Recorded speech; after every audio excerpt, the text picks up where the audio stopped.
My brother called me 40 minutes after the legal notice was served. He was not calm. He said I was betraying the family. He said I was being selfish. He said I didn't understand what he had been going through. He said the house was as much his as mine, because he was the eldest, and because he had been there, and because family doesn't work the way documents say it works. I let him finish. Then I said, "Ronnie, I have 96 bank transfer receipts, 8 years of them. I have contractor invoices. I have materials receipts. I have a construction timeline in our father's handwriting. I have a title with my name on it. And I have an attorney who has reviewed all of it." He said, "You can't do this." I said, "I already have." He was quiet for a long time. Then he said, "What did Papa say about this?"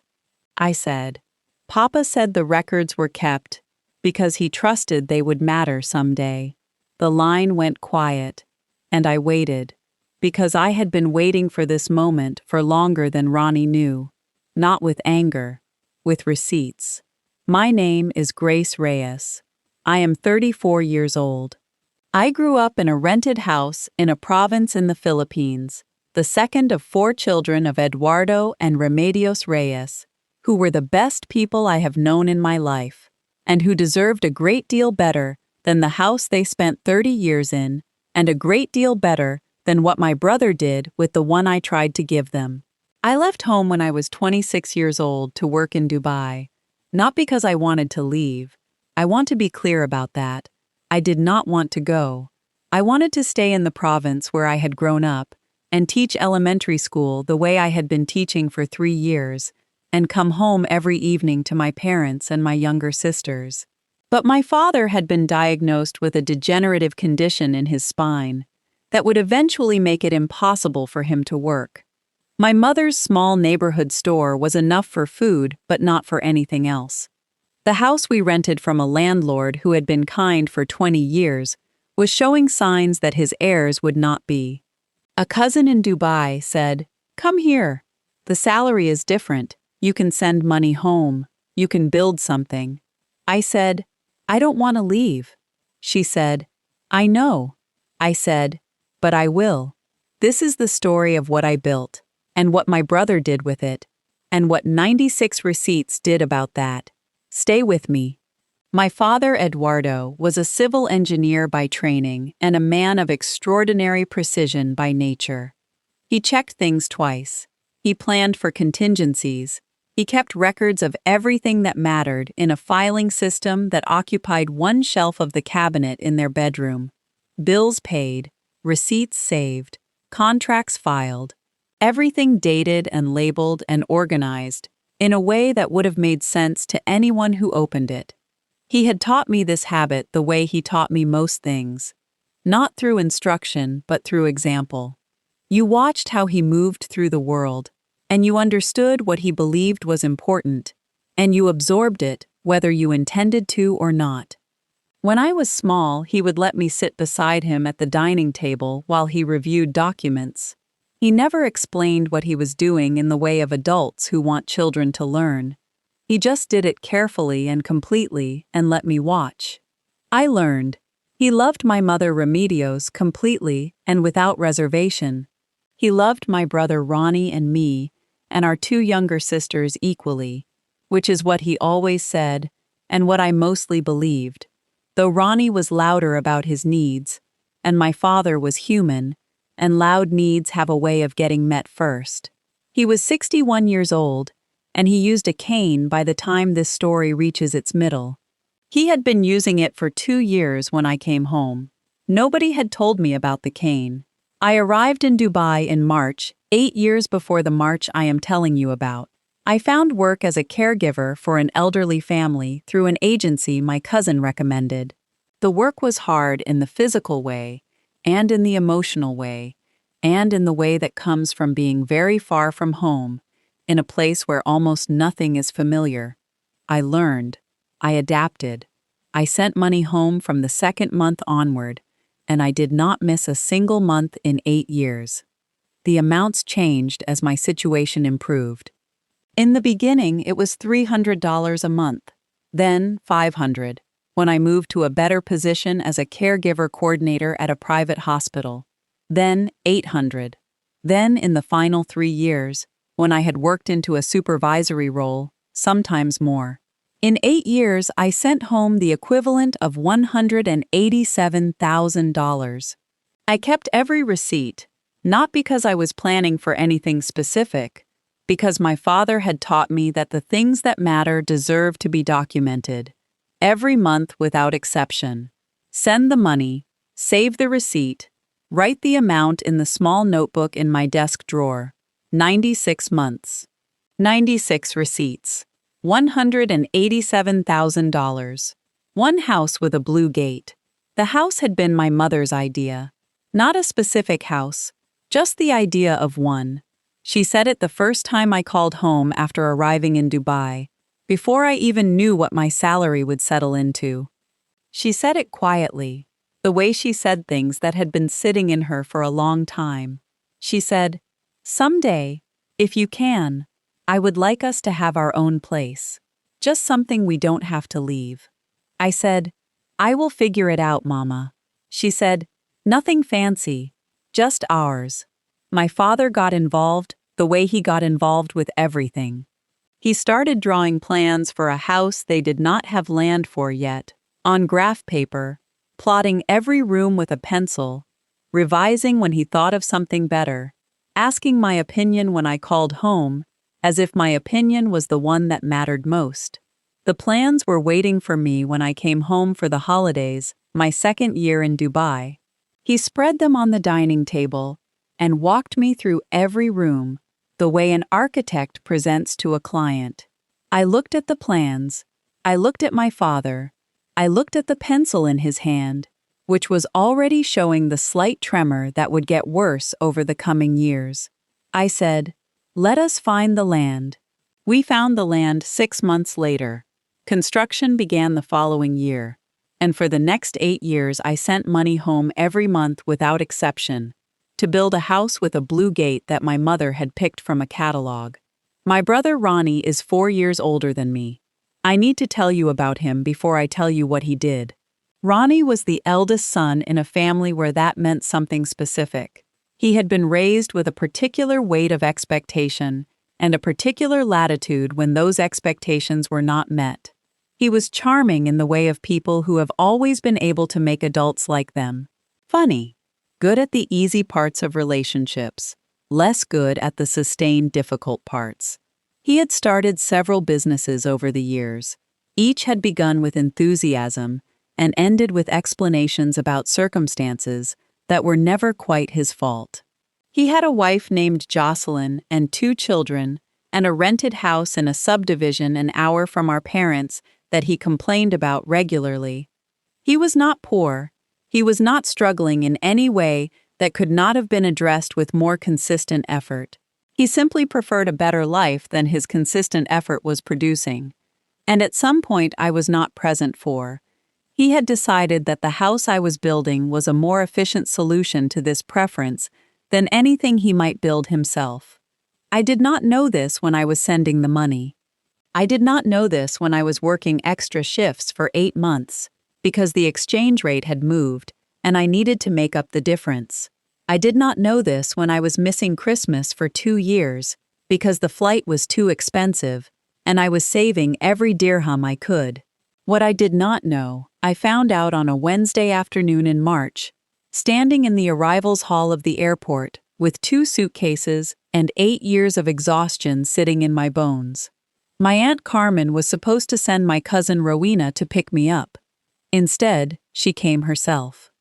She came through the glass doors with her arms already open, and her face arranged in the expression I had learned to recognize over the years as the one she used when she was about to tell me something I was not going to like, but could not yet say directly, because we were in public. She hugged me for a long time. Then she pulled back and looked at me. She said, "There are some things you need to know before we get to the house." I said, "Tell me in the car." She told me in the car. It took 40 minutes. Ronnie had approached my parents 2 years into the construction, when the first floor was finished. He told them he was having difficulties and needed somewhere for his family to stay temporarily while he sorted things out. My parents said yes, because they were the kind of people who said yes to their children when their children needed something, and because the house was sitting there while the second floor was being completed, and it seemed like a practical arrangement. Temporary, he had said. That was 3 years ago. He had changed the padlock within the first month. Within the second year, he had begun telling neighbors and relatives that the house was his.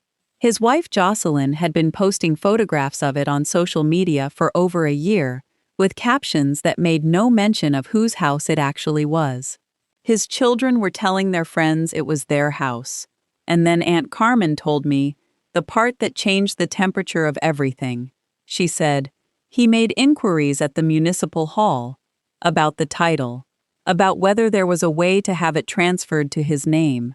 I looked at her. I said, and, she said, I don't know how far it went, but he was asking questions.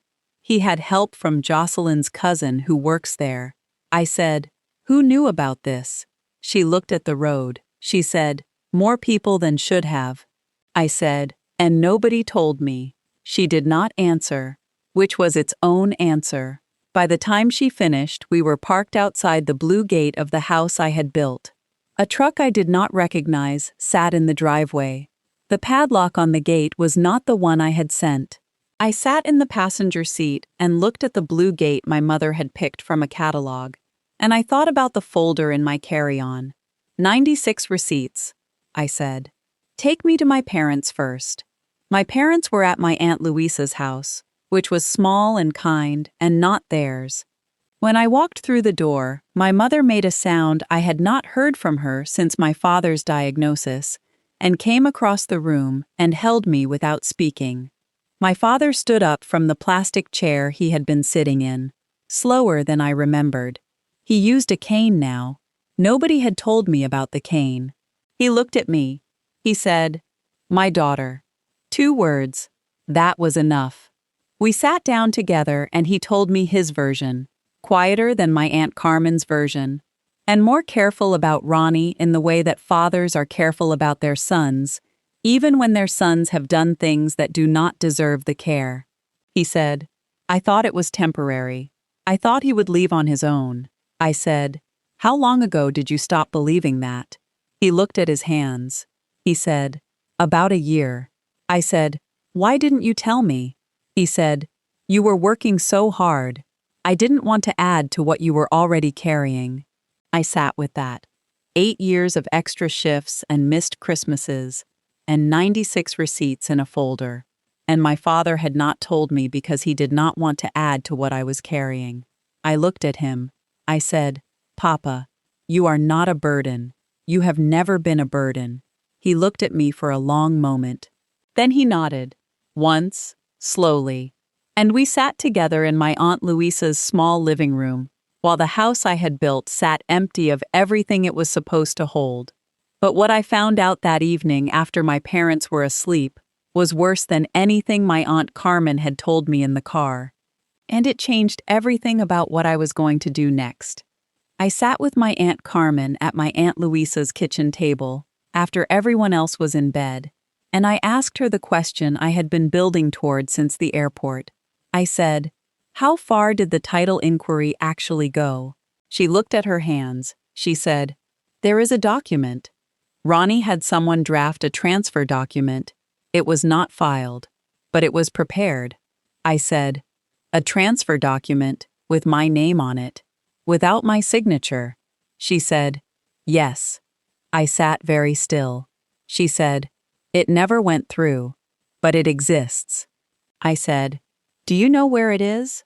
She said, no. But Caesar at the municipal hall would know. He is the one who helped prepare it. I looked at the folder on the table. 96 receipts. Attempted title fraud. I said, I need to call a lawyer in the morning. She said, I know a good one. I said, so do I. Her name was attorney Marisol Ramos. She had been recommended by a former colleague whose husband had gone through a property dispute 3 years earlier. My colleague had described her as the kind of attorney who reads every document twice and never makes promises she cannot keep. I called her at 8 in the morning. She answered herself. I explained the situation in 15 minutes. She listened without interrupting. When I finished, she asked 3 questions. Is the title in your name? Yes. Do you have documentation of all financial contributions? Yes. 96 bank transfer receipts spanning 8 years. Contractor invoices. Materials receipts. A construction timeline in my father's handwriting. Has any transfer been officially filed? Not that I am aware of, but a transfer document was prepared without my knowledge or signature. She was quiet for a moment. Then she said, "Come to my office this afternoon. Bring everything." I brought everything. Attorney Ramos's office was in the provincial capital, second floor of a building near the Hall of Justice. Filing cabinets floor to ceiling. A desk covered in organized stacks that suggested someone who processed a great deal and had systems for all of it. She was in her late 40s. Reading glasses on a chain. The manner of someone who had stopped being surprised by what people do to each other over property a long time ago, but had not stopped caring about the outcome. She read through my documents without speaking. Every receipt, every invoice, the construction timeline in my father's handwriting, the title in my name. It took 40 minutes. When she finished, she set her glasses on the desk. She said, "This is among the most complete documentation I have seen in a case of this kind." I said, "My father kept records of everything. I learned from him." She said, "The title is unambiguous. It is your name. The documentation is extensive. No transfer has been completed. And the prepared transfer document that was never filed actually constitutes an attempted unauthorized transfer, which is a serious matter." I said. "More serious than simply occupying the property without permission," she said. "Significantly more serious." She looked at me. She said, "Your brother may not fully understand the position he is in." I said, "I would like to make sure he does." She said, "A formal notice of demand is where we start. It will make the position very clear." I said, "Then let us start there." She nodded and picked up her pen. And I felt something I had not felt since I stepped off the plane. Not anger, not relief. Something more like the feeling of a structure settling into the ground properly. Solid, level, the way my father would have checked it. I want to tell you about the conversation I had with my father the evening before the notice was served. Because his reaction was not what I expected. I had expected relief.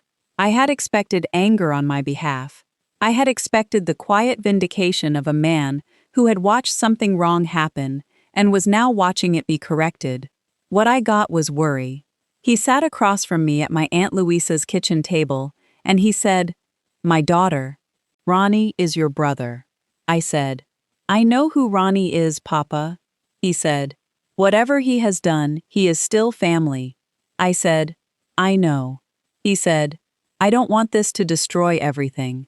I looked at my father for a long moment. Then I said, "Papa, he moved into the house I built for you and Mama. He told people it was his.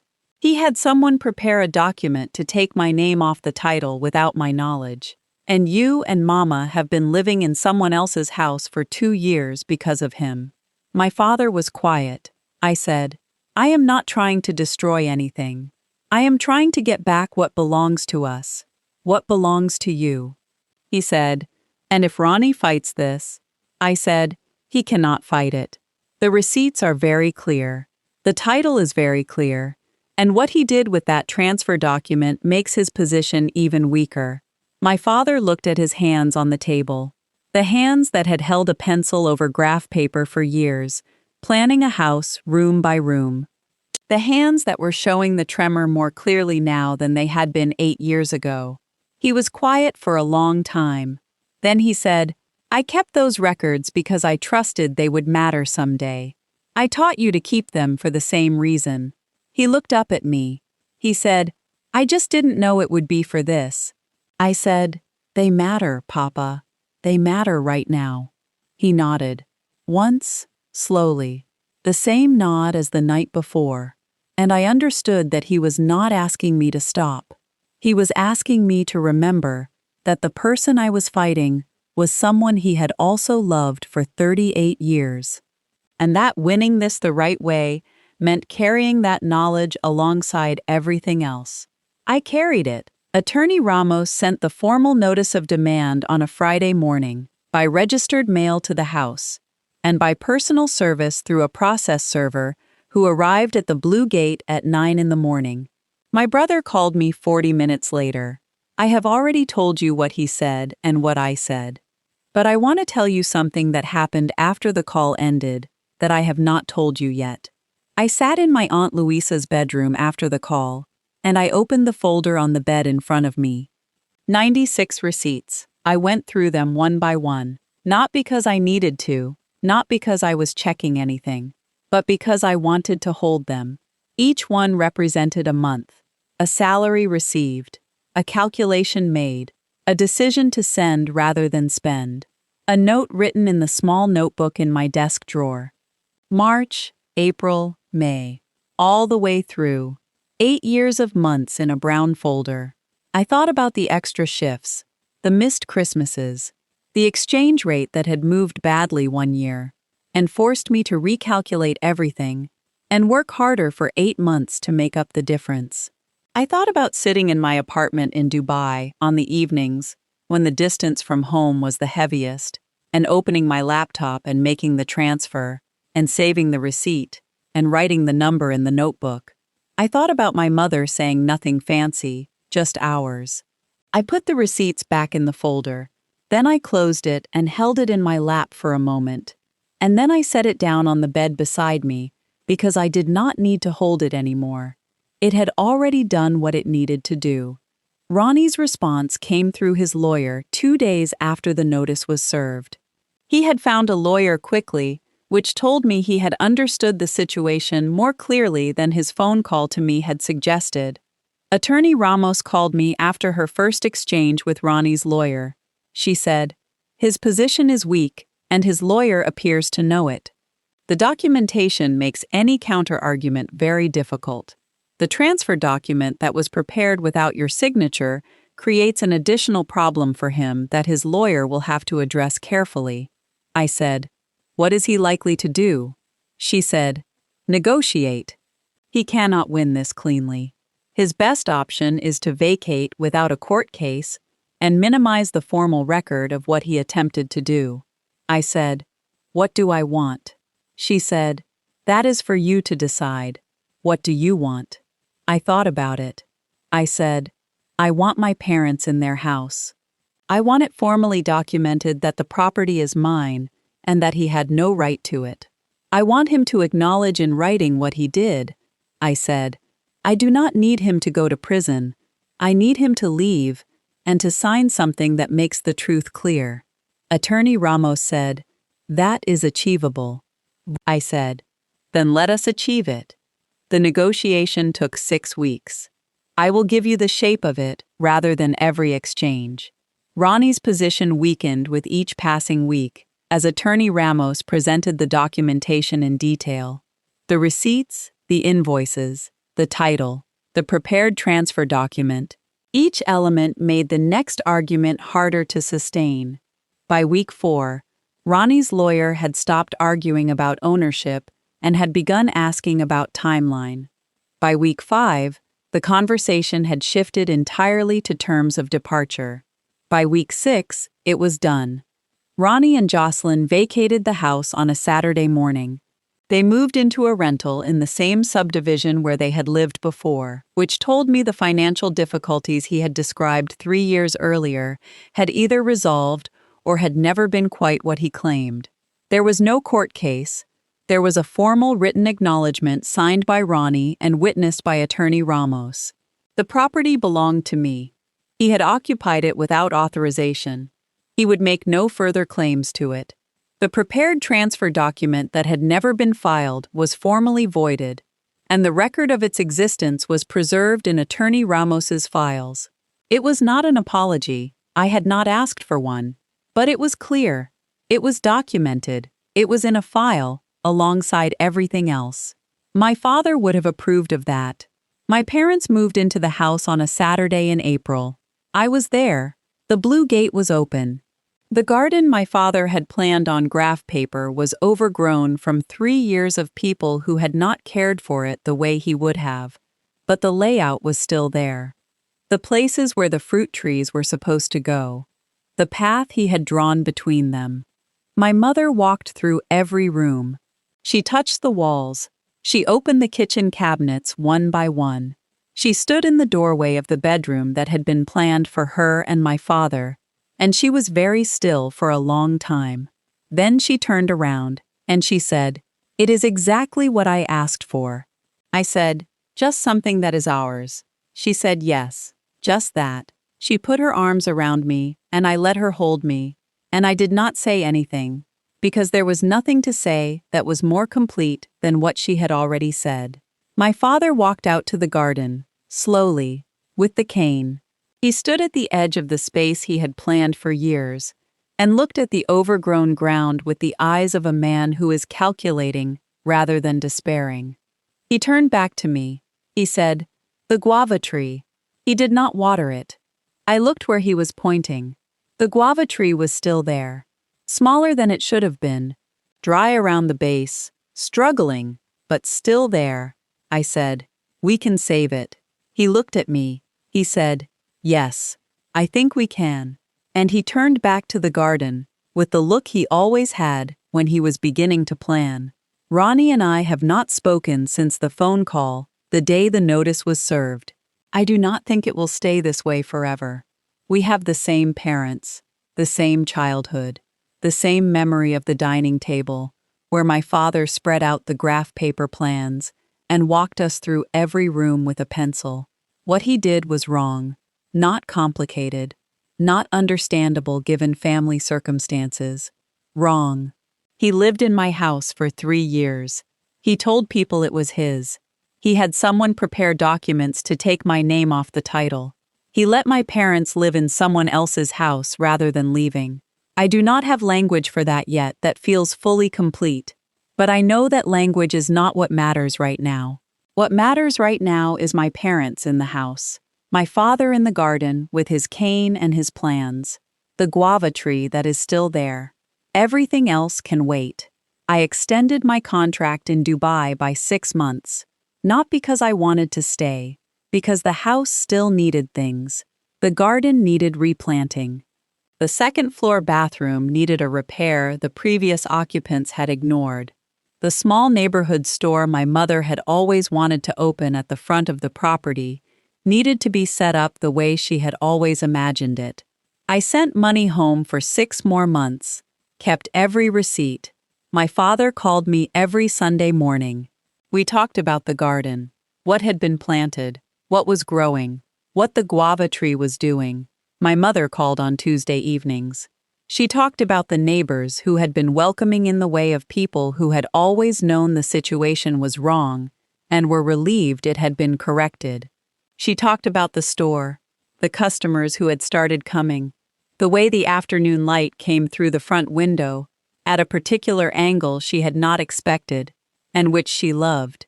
I listened to my parents talk about their house, and I felt something I have been trying to find the right word for since that Saturday in April when my mother stood in the doorway of her bedroom and said, "It is exactly what I asked for." Satisfaction is close, but too small. Relief is accurate, but incomplete. It is something more like the feeling of a structure holding the way it was built to hold, of a plan working the way a careful plan works, when the person who made it checked everything twice. My father taught me that. The receipts, the records, the small notebook in the desk drawer. He thought he was teaching me to be organized. He was teaching me something larger. He was teaching me that the things that matter deserve to be documented, that care should be traceable, that love, when it is as large as the love that works extra shifts for 8 years in a country far from home, should leave a record, should be there in a folder 96 receipts deep when the moment arrives to show it. The guava tree produced fruit for the first time in September. My father called me on a Sunday morning the way he always did. He said, "My daughter, the guava tree." I said, "Already." He said, "3 of them. Small but real." I said, "Take a picture and send it to me." He said, "I don't know how to send pictures on this phone." I said, "Ask Mama." He said, "Your mother says I should learn to do it myself." I said, "She is right." He laughed. A real laugh. The one I remembered from before the diagnosis. The one that came from somewhere deep and genuine and had nothing performed about it. He said, "Come home soon." I said, "Soon, Papa. I promise." He said, "We saved the tree." I said, "We saved the tree." I held the phone for a moment after we said goodbye. Outside my window in Dubai, the evening was coming in over the city the way it always did. The light changing in the particular way it changes in that part of the world, warm and very clear. I thought about the house with the blue gate, the garden with the guava tree producing 3 small fruits, the bedroom where my mother had stood in the doorway and said, "It is exactly what I asked for," the folder of 96 receipts sitting in Attorney Ramos's file cabinet now, doing the quiet, permanent work of documents that have already done what they were needed for. My father had taught me to keep records of the things that matter. He had taught me because his father had taught him. And someday, I would teach my own children the same thing. Not because I expect them to need it the way I needed it, because the things that matter deserve to be documented. Because care should be legible, because love should always be able to show its receipts. If this story stayed with you, leave a comment below. Would you have done what Grace did? Or would you have let it go to keep the peace? Subscribe. New story every week. Every single one earns its ending.